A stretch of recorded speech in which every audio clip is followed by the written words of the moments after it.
Kisah nyata, kebiasaan sholat tahajud dampaknya sangat luar biasa untuk kehidupan.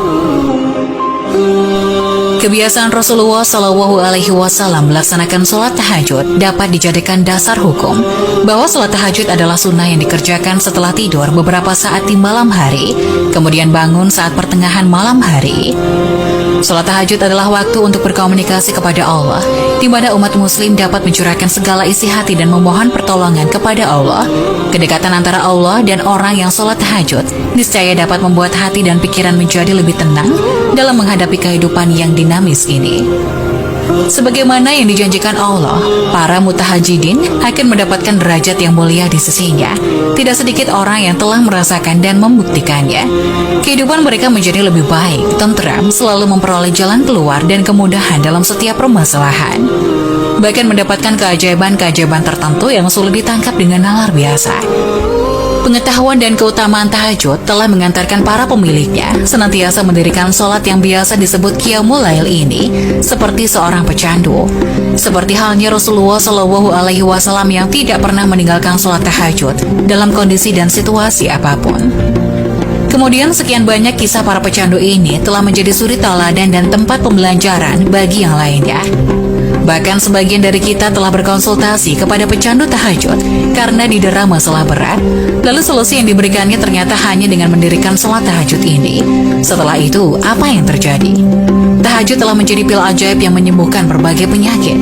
Masalah kehidupan yang mereka alami berangsur pulih dan mendapatkan kemudahan dalam setiap permasalahan. Kesombongan terhadap Allah kini mulai mencair. Mereka lebih meyakini secara hak atas syariat dan janji Allah Subhanahu wa Ta'ala. Ada kisah dari seorang syah yang ingin melakukan perjalanan dari Kairo untuk kembali ke Arab. Sebelum melakukan perjalanan tersebut, ia ingin mampir ke salah satu masjid di Kairo, tempat ia melakukan ceramah di hari sebelumnya. Setibanya jam 2 malam, Syekh itu menemukan orang di mihrab sujud sambil menangis. Dia merengek kepada Allah dalam sujudnya, sampai Syekh itu berkata, "Ya Allah, kabulkanlah permintaan orang ini." Walaupun dia belum mengetahui apa yang diminta oleh orang tersebut. Selesai sholat, Syekh itu mendekatinya dan berkata, "Masya Allah, doa apa ini? Luar biasa. Doa yang diikuti tangisan di sepertiga malam menjelang subuh. Allah turun ke langit bumi, mengabulkan ini." Kemudian orang tersebut menjawab, "Demi Allah Syekh, istri saya sekarang sedang dirawat di rumah sakit. Saya harus membayar 14.500 pound Mesir. Kalau tidak, istri saya tidak bisa dioperasi." Syekh itu pun menyuruh orang tersebut untuk tetap melanjutkan doa dan menikmati sujudnya, karena Allah tidak akan menyia-nyiakan orang yang ikhlas meminta kepadanya. Sampai di waktu subuh, seorang pengurus masjid menyuruh Syekh itu untuk menjadi imam.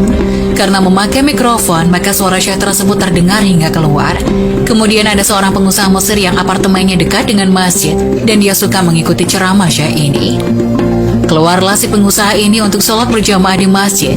Begitu selesai sholat, dia bilang, "Syekh, ahlan wa sahlan di Mesir. Saya salah satu penggemar Anda. Syekh, saya mau minta tolong satu hal.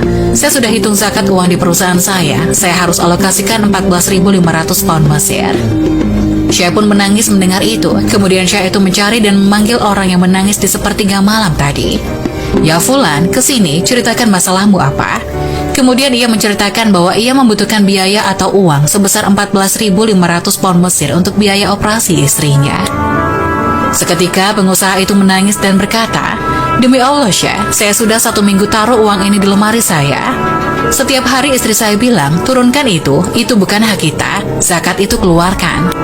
Saya ingin mendapat satu orang yang saya kasih langsung daripada saya bagi-bagi. Saya mau satu orang yang saya kasih selesaikan masalah dia dan Allah selamatkan saya di akhirat."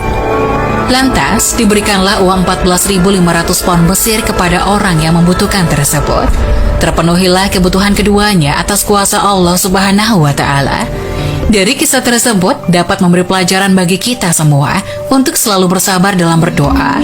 Karena Allah Subhanahu wa Ta'ala pasti akan mengabulkan setiap permohonan permintaan hambanya.